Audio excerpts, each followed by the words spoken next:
Assalamualaikum warahmatullahi wabarakatuh. Ya, di sini kelompok kami akan membahas tentang kelompok-kelompok sosial dan kehidupan masyarakat.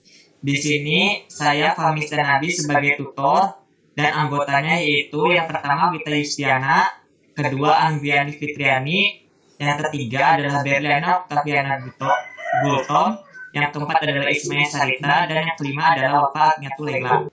Manusia itu pada dasarnya adalah makhluk sosial yang memiliki sebuah naluri untuk hidup dengan orang lain.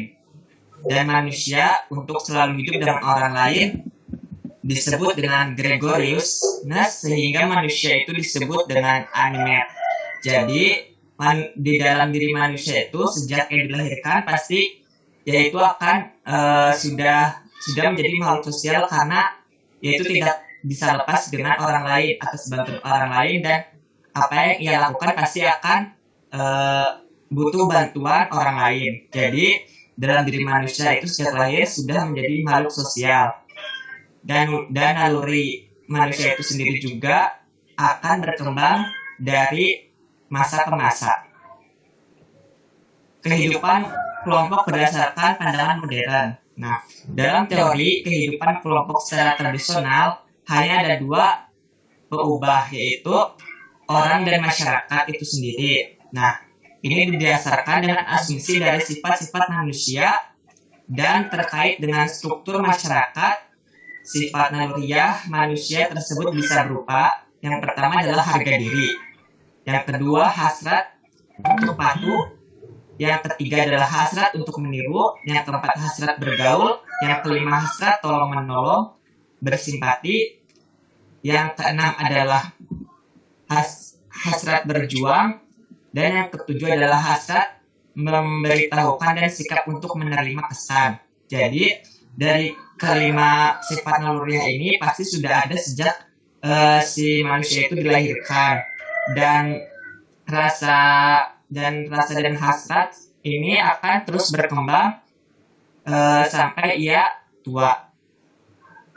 Di samping sifat-sifat naluriah tersebut di atas, manusia sebagai makhluk sosial atau makhluk hidup pasti mempunyai berbagai keinginan dan kebutuhan.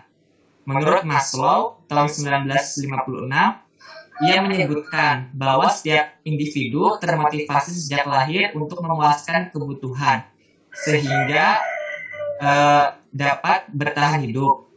Ini adalah badan hierarki dari Maslow. Yang selanjutnya itu hubungan antara manusia, reaksi dan tindakan. Jadi dari manusia itu pasti akan ada reaksi, dan dari reaksi tersebut akan timbul sebuah tindakan. Nah, dalam memberikan reaksi terdapat kecenderungan manusia untuk memberikan keserasian dengan tindakan-tindakan orang lain. Jadi dari si reaksi tersebut, si manusia itu akan memberikan sebuah keserasian untuk melakukan sebuah tindakan yang nantinya akan berkaitan dengan orang lain. Nah, dua hasrat atau keinginan pokok manusia, yang pertama itu keinginan untuk menjadi satu dengan manusia di sekelilingnya atau masyarakat. Yang kedua itu keinginan menjadi satu dengan suasana alam sekelilingnya. Manusia itu menggunakan sebuah pikiran, perasaan, dan kehendaknya dalam bersosialisasi, sehingga akan menimbulkan kelompok-kelompok sosial dan dalam kehidupan manusia ini. Yang selanjutnya yaitu persyaratan untuk setiap himpunan manusia yang disebut dengan kelompok sosial. Yang pertama adalah rasa sadar. Artinya rasa sadar ini telah ada pada dirinya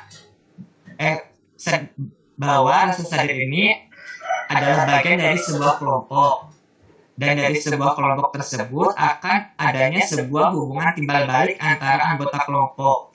Jadi antara pribadi yang satu dan pribadi yang lain itu akan saling berkaitan dan mengalami timbal balik di antara anggota kelompok tersebut. Setelah itu yang ketiga itu faktor yang dimiliki bersama. Jadi dalam sebuah kelompok itu pasti akan memiliki sebuah nasib, kepentingan, tujuan, ideologi, serta bahkan sampai musuh pun akan sama. Sehingga hubungan antara kelompok tersebut akan semakin erat karena adanya rasa tanggung jawab bersama dengan tujuan yang sama dan hal yang sama dalam sebuah kelompok tersebut. Setelah itu maka akan timbul berstruktur dan berperilaku. Jadi dalam sebuah kelompok itu akan terbentuk sebuah struktur, dan dari sebuah struktur tersebut pasti nantinya akan memperlihatkan perilaku yang sama di antara kelompok tersebut untuk mencapai tujuan yang tadi sudah ada dalam faktor dimiliki bersama. Dan selanjutnya adalah kelima adalah tersistem dan berproses. Jadi pastinya dalam sebuah kelompok akan harus adanya sistem yang bisa mengatur agar sebuah tujuan tersebut bisa dicapai, dan tujuan tersebut bisa dicapai dengan sebuah proses. Maka sebuah proses ini akan harus masuk dalam persyaratan untuk himpunan manusia yang disebut dengan kelompok sosial. Ini adalah yang dibawa adalah gambar-gambar sebuah kelompok sosial. Yang pertama kita bisa lihat adalah kelompok sosial dari masyarakat modern, tapi seperti tradisional itu kelompok sepeda, dan yang kedua adalah kelompok yaitu kelompok suku. Yang selanjutnya itu pendekatan sosiologi terhadap kelompok-kelompok sosial. Nah, kelompok adalah bermacam-macam orang yang terbagi atau mempercayai ketika mereka berbagi norma, nilai, ekspektasi yang sama.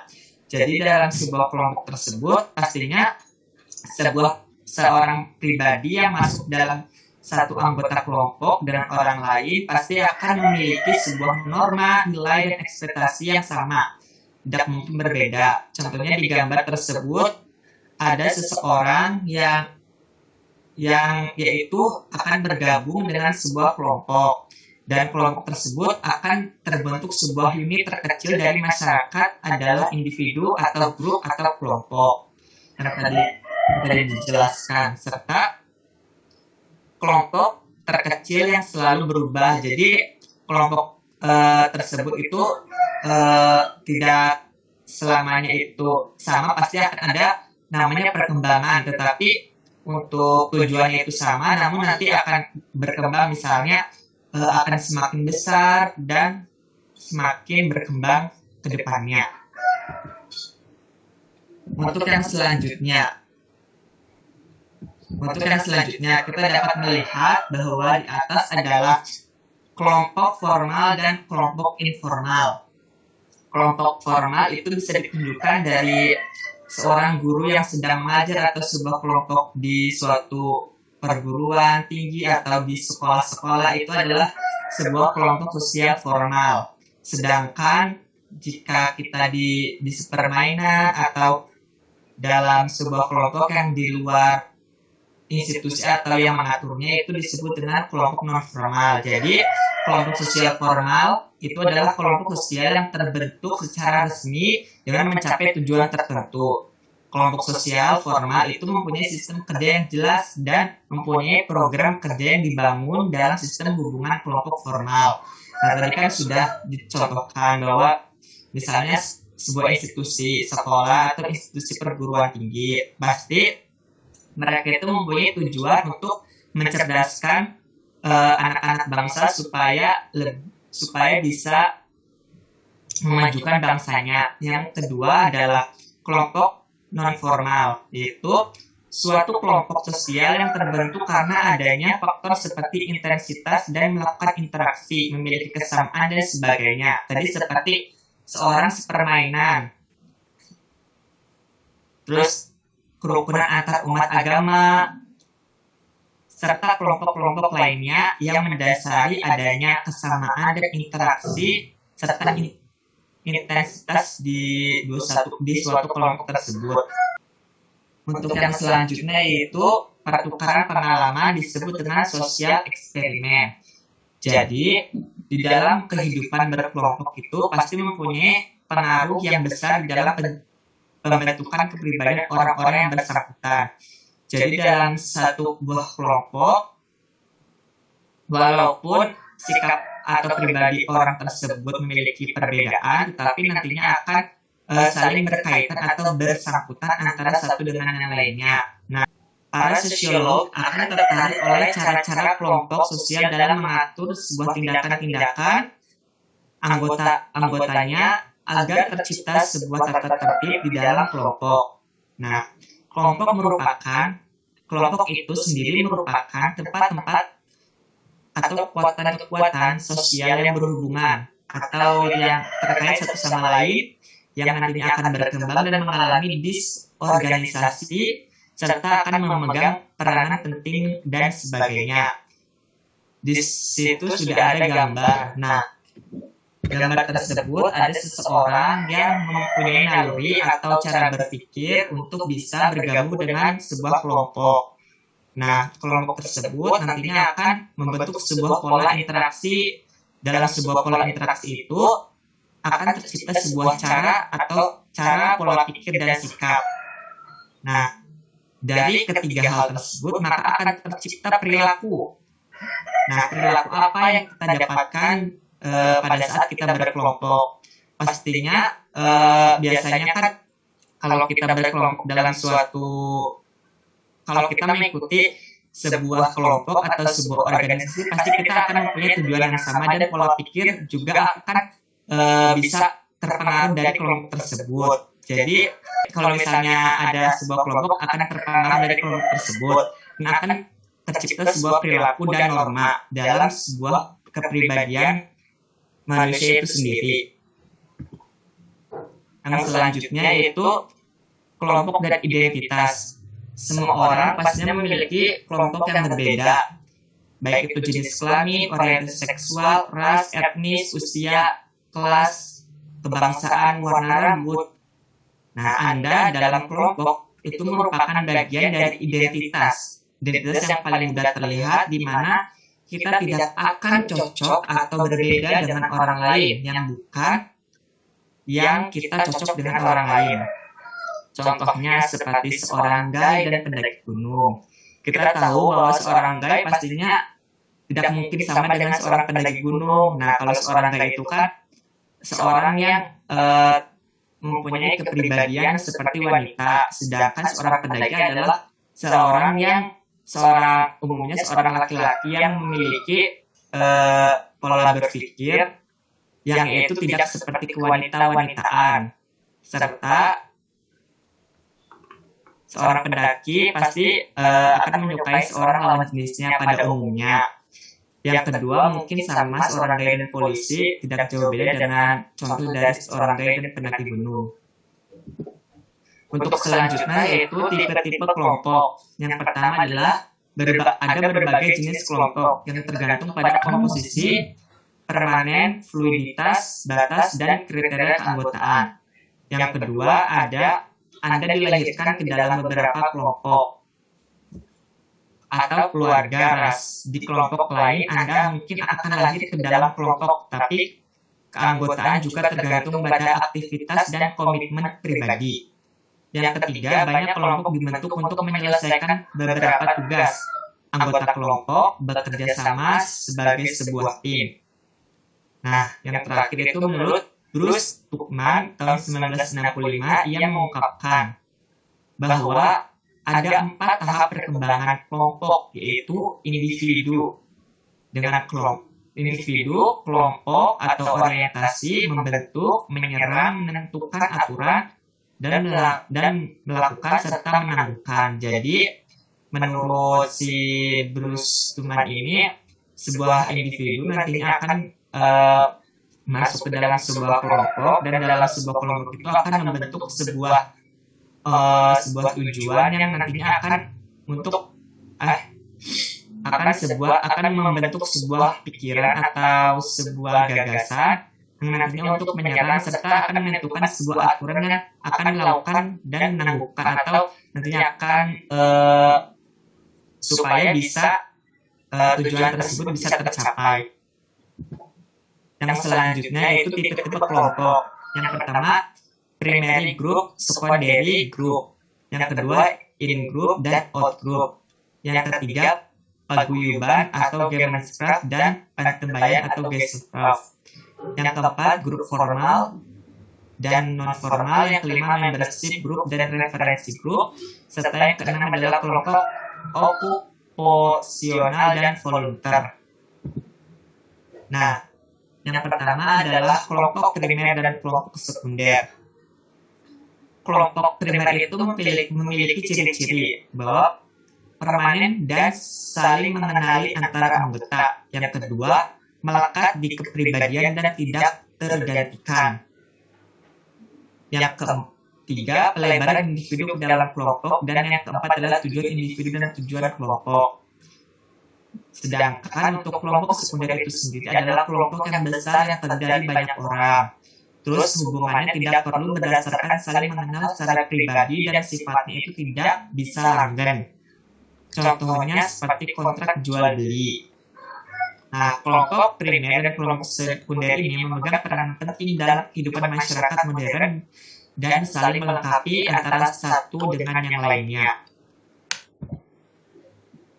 Untuk yang selanjutnya, yaitu in group dan out group. In group itu adalah kita akan merasa sangat positif dan sepenuhnya itu akan merasa memiliki tempat di mana individu itu mengidentifikasikan dirinya sebagai in groupnya. Ada sisi superioritas. Sedangkan untuk out group itu sendiri adalah sebuah kelompok yang menjadi lawan in groupnya dan sering dikaitkan dengan istilah-istilah kami, kita, dan mereka. Yang kedua, itu kita mengidentifikasi kelompok lain sebagai kelompok yang buruk atau inferior. Kelompok buruk, inferior, aneh, salah, dan hal-hal negatif. Jadi, in-group ini lebih condong untuk melakukan hal-hal yang ada di dalam grupnya. Sedangkan out-group ini itu seperti seperti mempertanyakan atau membeda-bedakan antara grupnya dengan grup yang ada di dalam in-group. Tapi keduanya itu saling berhubungan. Yang ketiga adalah paguyuban atau Gemeinschaft dan Pantembayan atau Gesellschaft. Nah, paguyuban yang pertama itu adalah bentuk kehidupan itu pasti bersama di mana anggotanya itu diikat oleh sebuah hubungan batin yang murni dan bersifat alamiah dan kekal. Hubungan itu bersifat intim, privat, dan eksklusif. Kita saja dan tidak untuk orang lain di luar kita. Contohnya itu seperti keluarga, kerabat, rukun tetangga, dan sebagainya. Biasanya dalam paguyuban ini berdasarkan ikatan darah, tempat, dan jiwa-jiwa.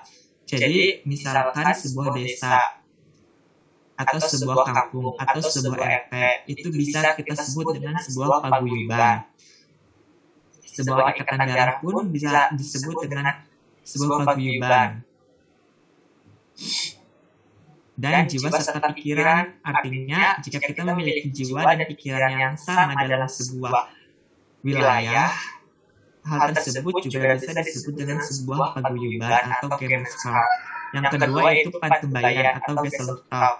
Nah, dalam Pantembayan ini adalah ikatan lahir yang bersifat pokok untuk jangka waktu yang pendek dan bersifat sebagai suatu bentuk dalam pikiran belaka dan strukturnya itu bersifat mekanis.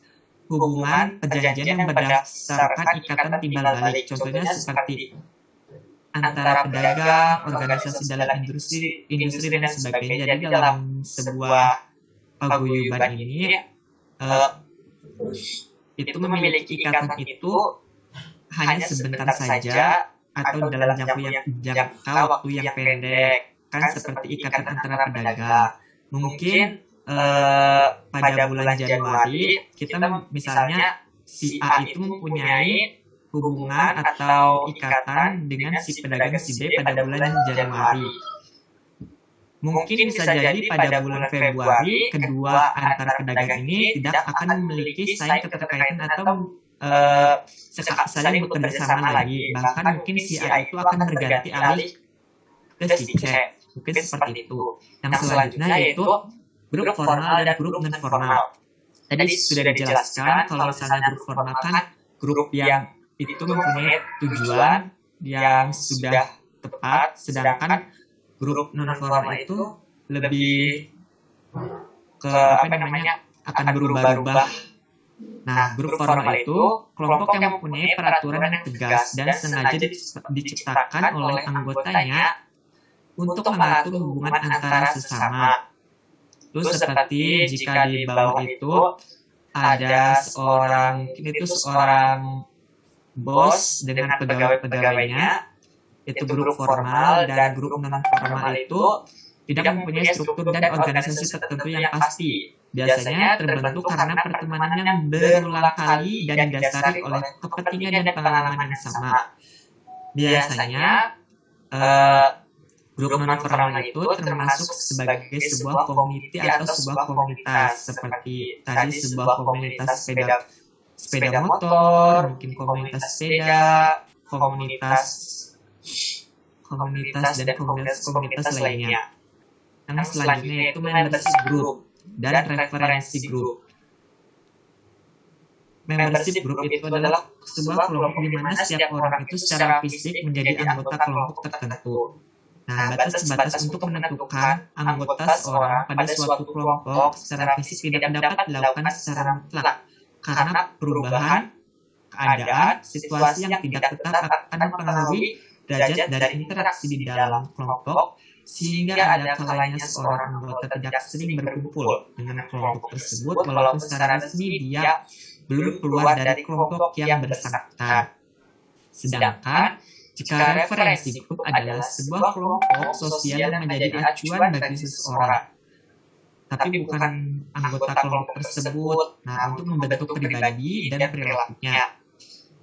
Seseorang yang bukan anggota kelompok sosial yang bersangkutan akan mengidentifikasi dirinya dengan kelompok yang tadi. Yang selanjutnya yaitu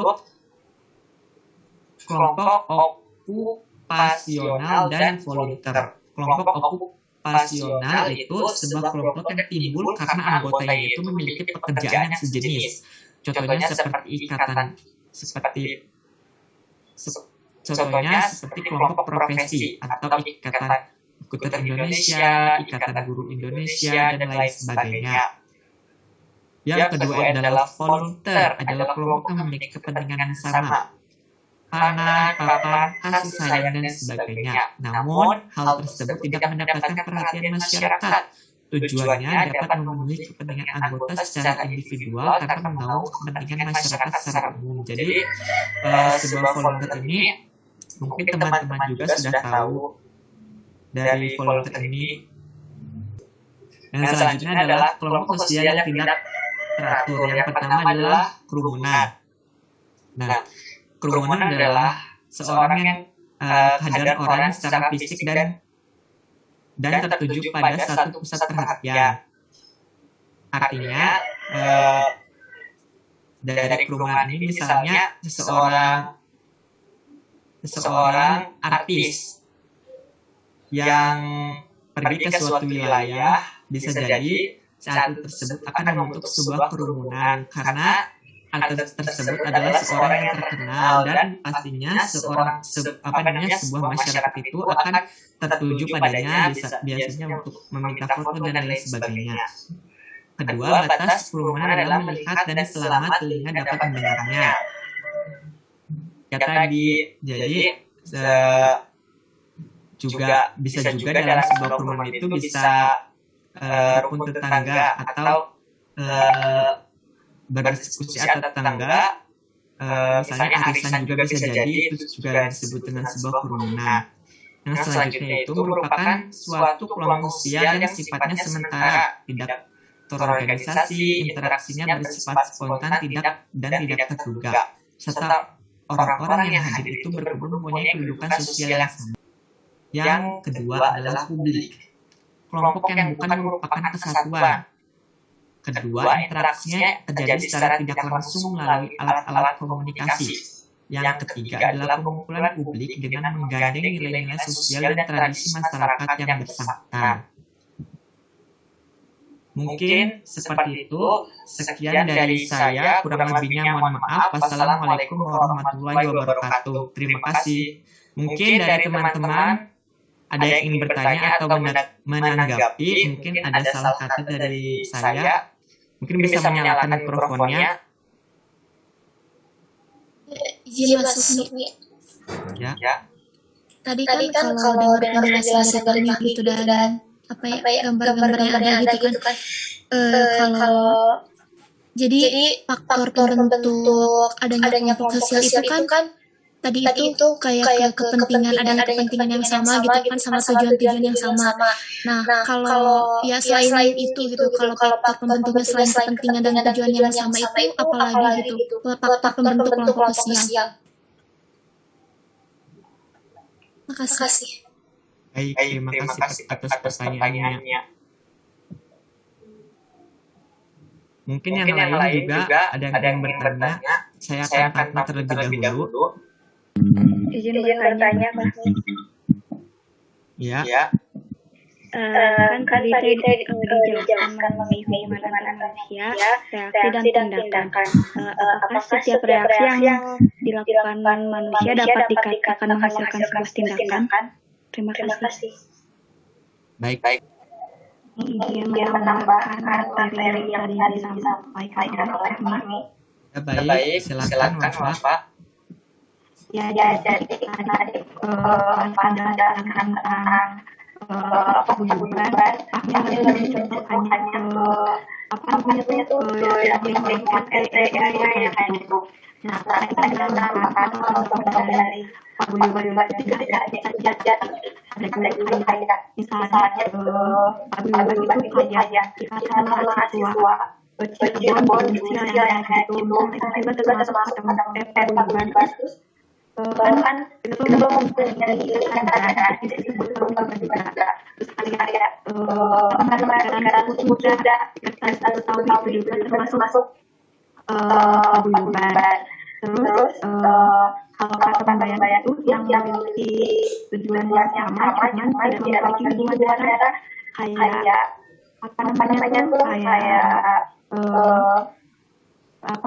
ikatan pekerjaan, misalnya dia dokter jadi masuk ke ikatan dokter Indonesia, tapi kurang juga kalau masalah pembayaran soalnya tadi juga dijelaskan kan itu tuh lebih ke kelompok sosial yang lain gitu, tapi kalau itu Baik, terima kasih Bapak. Mungkin saya akan jawab pertanyaan yang tadi dari Riana dulu terlebih dahulu tentang apakah reaksi akan membentuk sebuah tindakan. Nah, jadi jika dalam sebuah kelompok akan akan memberikan sebuah reaksi, pasti akan memiliki kecenderungan untuk adanya sebuah keserasian dari sebuah keserasian atau sebuah persamaan antara reaksi dalam sebuah anggota kelompok. Hal tersebut akan membentuk sebuah tindakan yang nantinya akan mencapai sebuah tujuan yang akan dicapai dari sebuah kelompok tersebut. Mungkin seperti itu. Ya, baik. Baik, sama-sama. Tadi dari kita pertanyaannya hal apa sih intinya hal apa yang bisa membentuk sebuah kelompok sosial selain adanya dari tujuan dan kepentingan bersama. Nah, mungkin